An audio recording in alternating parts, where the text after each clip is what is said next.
सनातन धर्म की रक्षा के लिए आदि शंकराचार्य ने नागा योद्धाओं की जो सेना बनाई थी, इन नामों में उनकी पहचान और उनका काम था, उनका जो कर्तव्य था, वो सब, उसका सारा रहस्य इन नामों में छिपा हुआ है।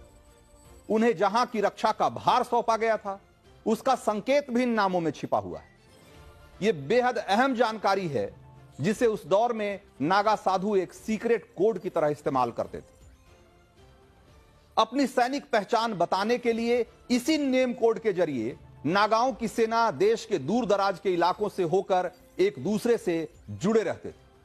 उनके बीच संदेशवाहक का काम करने वाले नागा साधु रमता पंच कहलाते थे। आपको मैं बताता हूं कि साधुओं के, जो नागा साधुओं के भीतर जो ये सूचनाओं के आदान प्रदान का पूरा जो मैनेजमेंट था, उसका रहस्य क्या था, जरा एक बार वो मैं आपको बताता हूं। तो एक बार इसको ऐसे समझिए कि आदि शंकराचार्य ने नागा सन्यासियों को 10 नामों में क्यों बांटा, आज उसका रहस्य आपको मैं बता रहा हूं। 10 नाम में दीक्षित ऐसे नागा सन्यासी एक दूसरे से जुड़े रहें, देश के कोने कोने में उनका आना जाना बना रहे, धर्म रक्षा और धर्म प्रचार का दायित्व भी निभाते रहें।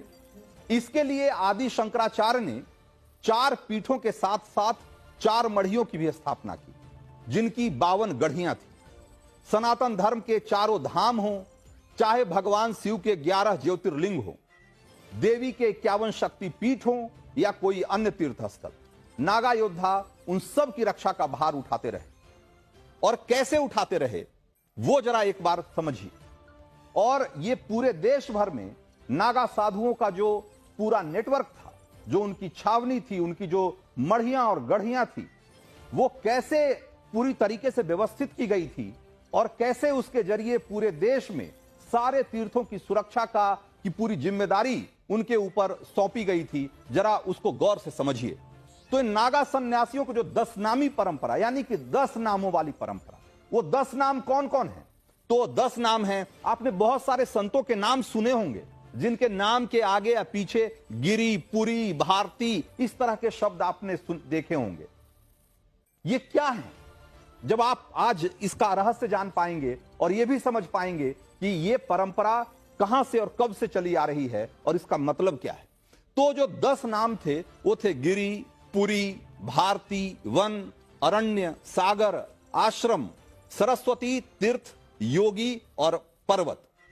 ये इनमें से बहुत सारे नामों के साथ आज भी आपको बहुत सारे साधु मिलेंगे, जिनके नाम के आगे या पीछे इस तरह के आपको नाम मिल जाएंगे। और उसका मतलब क्या था, जरा उसको अब जरा समझिए।